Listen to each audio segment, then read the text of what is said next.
Welcome to the Understanding Boys podcast. I'd like to begin by acknowledging the traditional owners of the land on which this podcast is recorded, the Boonwurrung people of the Kulin Nation.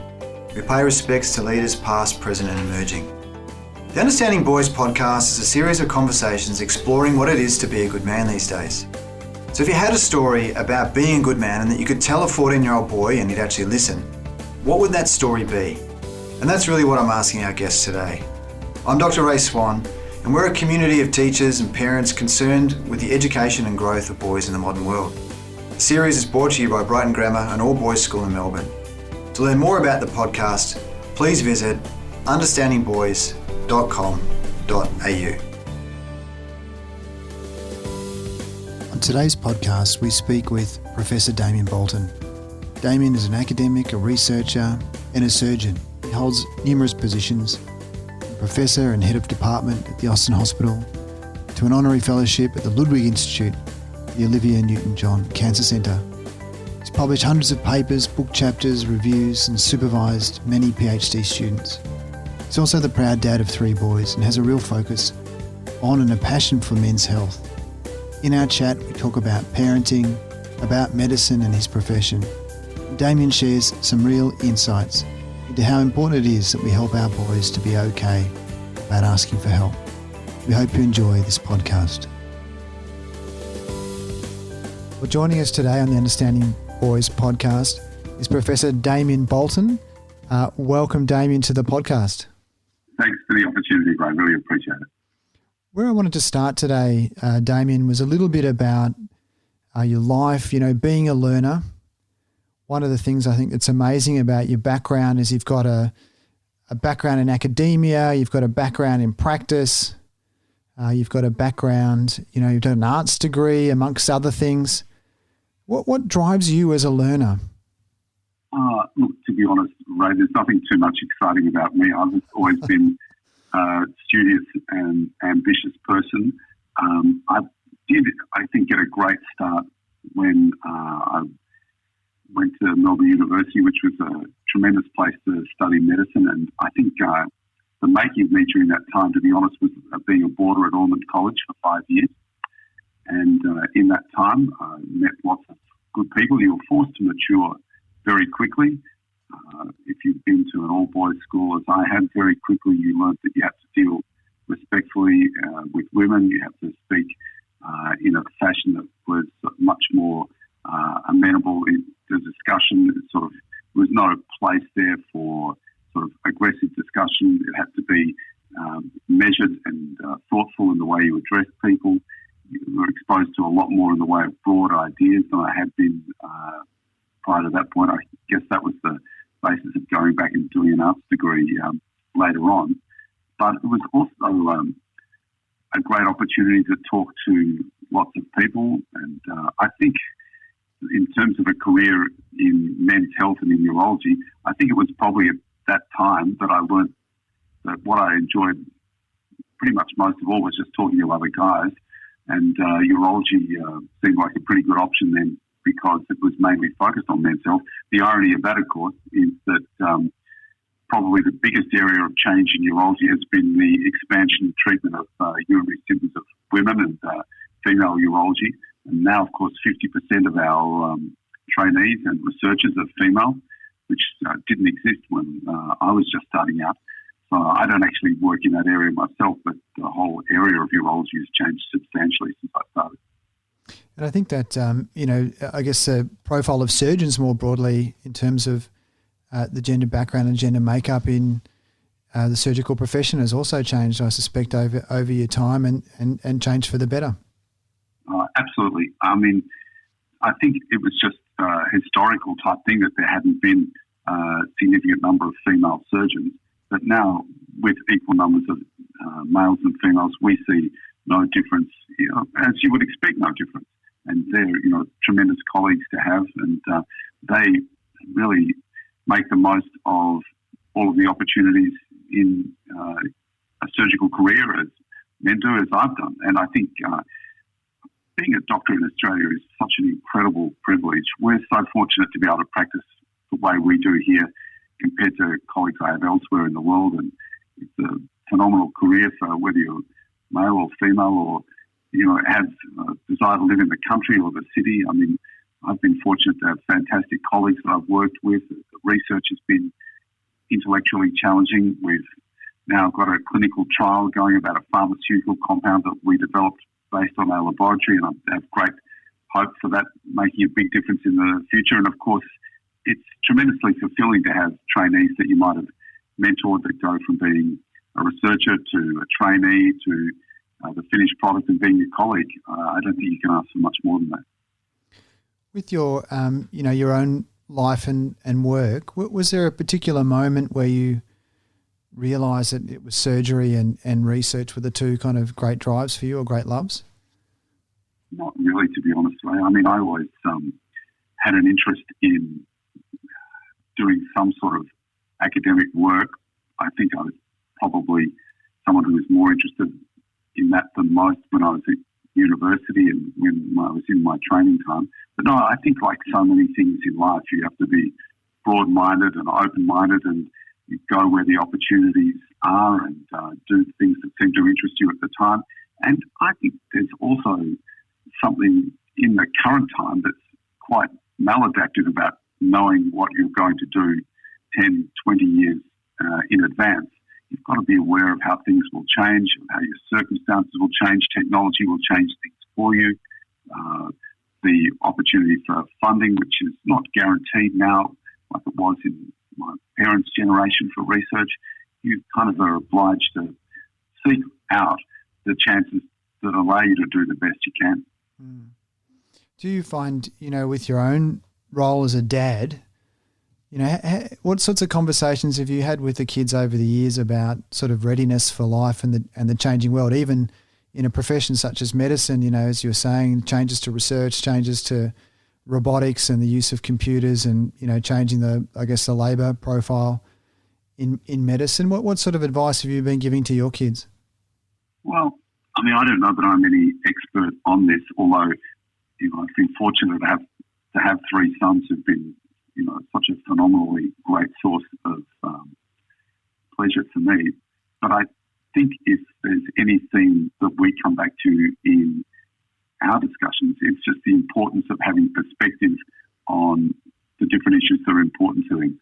So you might think you have knowledge about something, but that knowledge is only as valuable as its perspective in the whole world and in particular in the world you're working in. I mean, for the sake of example, you might think you know everything about urinary tract cancer or prostate cancer or kidney cancer or however you want to phrase it, but in fact, you only really know how that works in your world. You don't know its immune response that might yet have been quantified and how the value of a T cell of a specific clone can influence the behaviour of a cancer. You don't know how that patient that you're treating for that cancer will respond to chemotherapy. And you have to be adaptive to all of these different things, be willing to change your point of view, not be dogmatic, and to sort of understand how you can influence things for the best for that patient based on this knowledge that you're constantly accruing. And I think that's a metaphor to some extent for life in general, particularly for boys now who I think are growing up in a much less simplistic time than we did. There's constant knowledge that's being put forward, a lot of it true, a lot of it perhaps put out in a commercial sense. And I think in the discussions my wife and I have had with our kids, it's always focused a bit on trying to discern what the truth is, to be able to justify your point, to be able to recognise when things may not be the ideal course of action, even though they might have seemed that way at one point. And that's a reflection of life, of how circumstances change so quickly now. It's great to hear, Damien, your thoughts around that. And, I know a lot of our guests over the journey have, talked about the importance of truth and facts and knowing things. I think a lot of people wrestle with, how you do that as a parent. Is that something you do at the dinner table? Is that something you do, going for a walk, walking the dog and having a talk? Or when have the moments sort of appeared for you and your sons? Well, I guess a lot of it for me has been time that we've spent on the weekend, as you say, walking the dog or doing some sort of sport together. In the evening, at the moment we sort of all try and have dinner together while my three sons are all still at home, and that's a good time to discuss different aspects or perspectives that people have on contemporary issues, how they affect them at school, at university now. And I suspect everyone has their own individual time. I remember my wife telling me she would find it much easier to talk to one of our sons while she was driving in the car and he was beside her because there wasn't the face-to-face contact.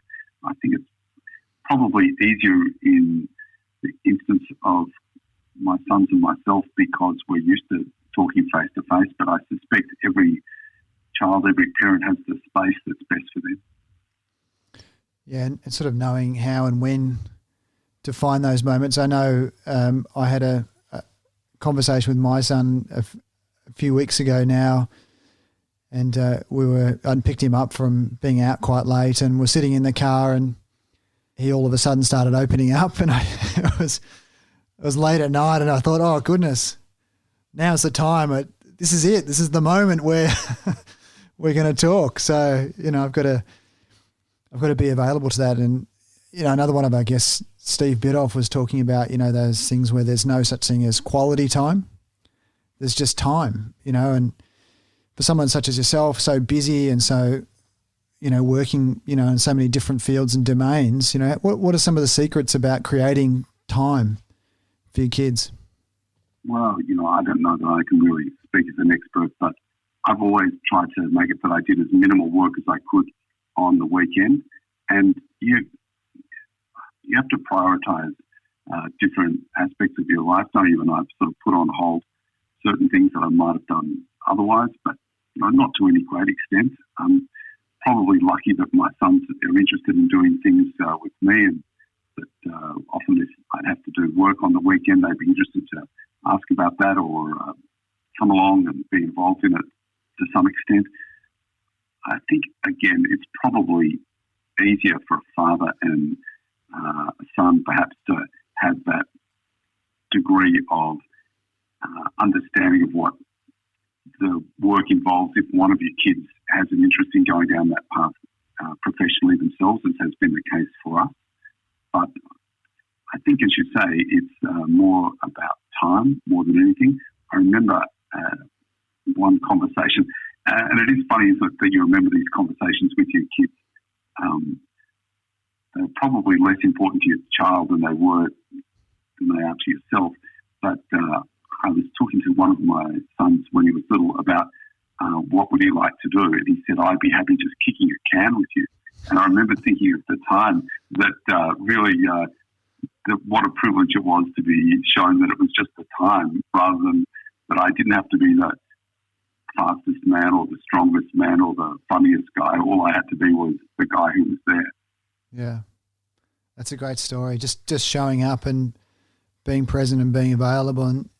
And for the kids, and we know this a lot from the work we do with boys and young men out on programs, just actually being seen, particularly by, mum or dad or someone that they really respect, is just so important, so crucial. Can you think of a time where you've really been seen and acknowledged for who you are and what you do?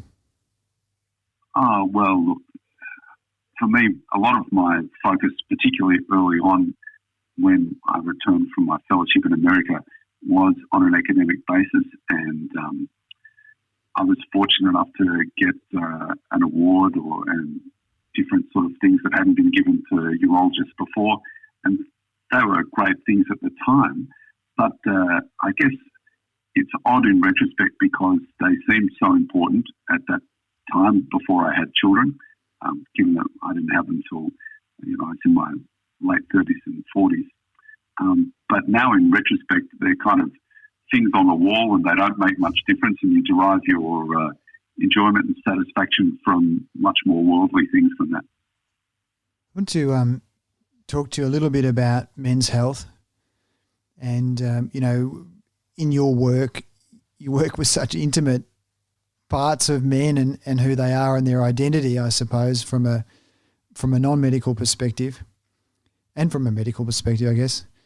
Firstly, just what are the changes that you've seen with patients over time? And just broadly speaking, is the health demographic changing for men? Are you seeing different sorts of things present in your career? I think the whole approach of men to men's health has changed phenomenally and for the better.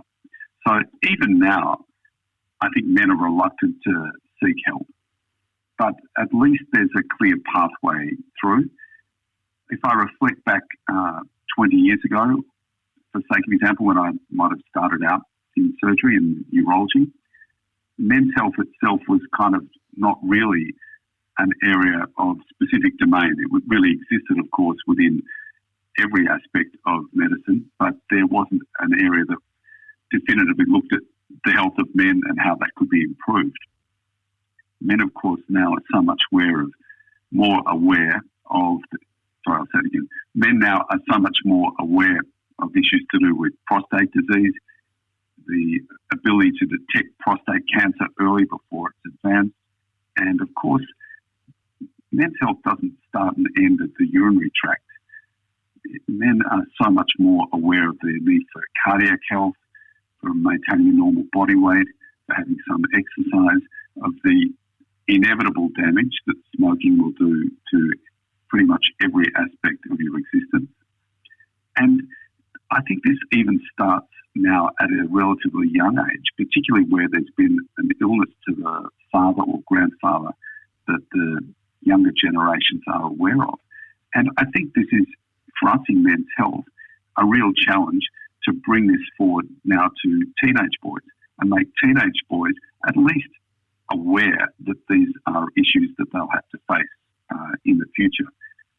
If you speak to girls, they will all, even if it's not given to them on a plate, find out about a risk of breast cancer if it's there, and they're all basically aware of this as a potential issue. But I think it has to be spelled out, not in a confrontational fashion, but at least in a logical fashion to adolescents now, because these are issues just as important as the numerous other things that we go to great lengths to spell out in terms of the drug and alcohol risk and behavioural risk that we quite appropriately deal with. I don't know that we do it perfectly. In my opinion, if you're going to engage with teenage boys, the currency for those boys is technology-based, and we've got to do this in a much more savvy fashion and not delegate it purely to technology, but use technology to the best advantage we can in spelling out how men can live longer, healthier, more productive life with less in the way of grief, in the way that we have probably mastered for women by making women aware of their health issues, probably 20 years in advance of what we're doing for men. Why do you think it is that men still seem to struggle with, like, if you're sick, just, what do they call it, help-seeking behaviour? Why is that still a problem? Well, so much of our image as men is based around your ability to be strong and to be independent of assistance and to be able to be financially independent and to be able to seem unconstrained by the problems of life. And if you're like myself and you're in your 50s and you would think you are healthy, which I am, and you financially are independent, you're still majorly constrained by the problems of life. And I think it's a key thing to recognise that everyone is like this to some extent. And the more you can open up about this, the more that you can be willing to acknowledge to yourself that something's different, something's changed, I've got a greater risk or a lesser risk than someone else. You will fine-tune your behaviour and personalise your approach to your life. And I think the ability to do that is not something that's been promoted for men in the way it has been for women. With your treatment of men, tell us a bit about why it's important to unpack the motivation of why someone comes to see you. I think people come and see a urologist for a variety of different motivations. Usually it's because there's a problem and that problem needs fairly rapid attention before they can return to their normal life in terms of their normal employment, their normal relationships, and their normal lack of worry about that specific issue.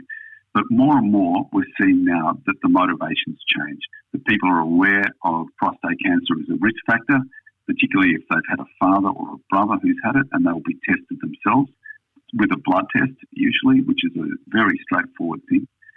There are other motivations as well, that people often come because their wife pushes them and their wife is concerned about them. And I think that's a really good default option, that they have a partner that is caring for them. More and more often, I think that is something that's changed as well. And then there's also the issue, which I sometimes refer to as, the last straw effect. So someone might have had a heart attack, and then once they've had a heart attack, the dominoes start to fall, that they're concerned about their fitness and they're concerned about their weight. And of course, the last straw in all of this is their prostate risk, their urinary symptoms, other genitourinary pathology they might be experiencing, and you tend to be the very last straw that's left to be picked from the container, really. But nonetheless, I think all of those are good motivations for being aware of how you can make a simple modification in your life as a male and be healthier and live longer and a more productive and happy life. And the sooner we learn that, the better. And it's something that's important for all boys to be aware of as adolescents. So true. And just as I'm hearing you talk, I'm thinking about the young kids I work with, and just really understanding there's lots of ways to approach problems, and seeking help, and evaluating and reflecting. All of these skills that we can embody or engender, hopefully, in young men are so important as they approach and take responsibility for their health. Absolutely. You are forever. You might think you work as a scientist in medicine and in surgery, but you're so often influenced by the individual event that shapes your view of something. And I recall the only patient I've ever seen die from testicular cancer was a young boy. And at some point in the treatment of it, I asked him, why he hadn't come earlier, because his presentation was delayed to the absolute extreme. And he said, I was embarrassed to think of someone looking at my testicles. And I mean, clearly here, this embarrassment has cost someone 60 years of their life. Yeah. And realistically, we've just got to be able to get past that, because if it costs that boy such a huge amount of his life, it'll cost someone else the opportunity to avoid chemotherapy. It'll cost someone else the opportunity to have normal fertility. It'll cost someone else the opportunity to have more localized surgery. And there is no harm in seeking medical attention. No one is going to think the worst of you under any circumstances. For males or females, or under whatever circumstance you might want to put it, if you think there's a problem and you're a male, why don't you treat it the same way that a female does, and at least have it evaluated? Yeah, it's great advice, and what a powerful story to share. That must have been an enormous thing to go through as a surgeon as well, having to work through that difficult time. Well, I think surgery is nothing if not a great leveler. It can be the thing that makes you the happiest. Well, I think it's the sort of profession that makes you as happy as a profession can do you, but it's also incredibly unforgiving. And I think with all the best intentions and all the treatment that first world medicine can provide, you can't overcome medically the issue, which is the delayed diagnosis, because of a cultural norm that says a young boy doesn't want to declare his hand when he's got a problem with his testicles. Yeah. And the more that we can emphasise that men's health starts with adolescent boys being aware of not a problem, but the potential for a problem, and just being sensible and methodical and dealing with it in a constructive fashion to resolve that problem, the better off we'll all be as adults. Completely agree, Damien. Completely agree, and I also think of so many of the other things around help seeking for boys and adolescents around their mental health and their other parts of their well-being as well, which we could easily talk to examples where so many of those things are hidden for so long as well, with enormous costs later in life.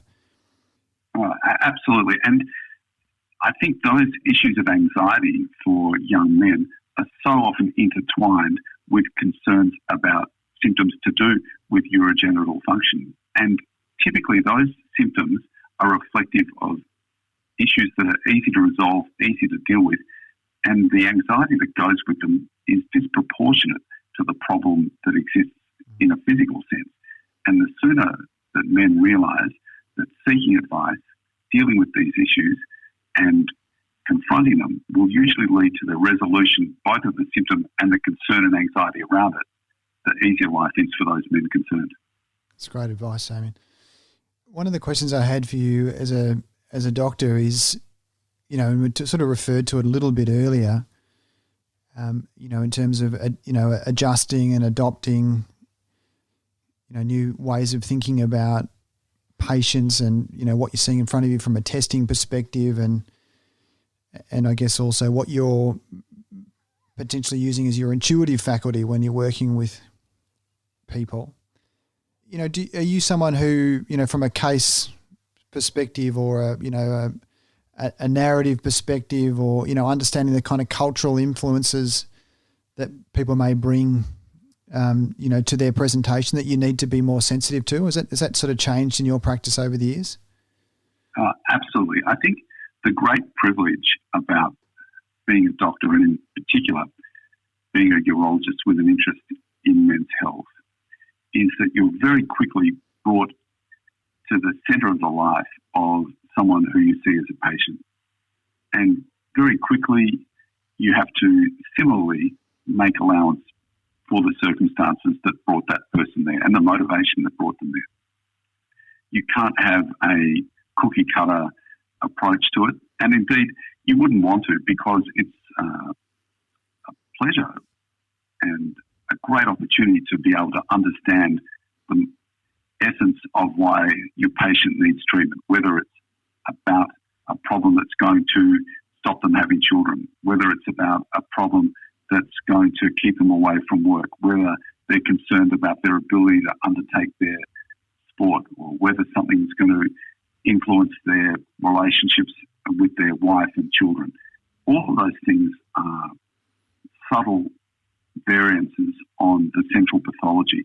And I think people who enjoy medicine probably enjoy identifying those issues and those subtleties and those particular issues for each person and trying to manage them as best they can. I think we're fortunate in Australia because our healthcare system doesn't put pressure on us for time, doesn't put pressure on us for resources, and we do, for the most part, have the opportunity to engage quite meaningfully with our patients as opposed to the other different models of care that exist elsewhere in the world.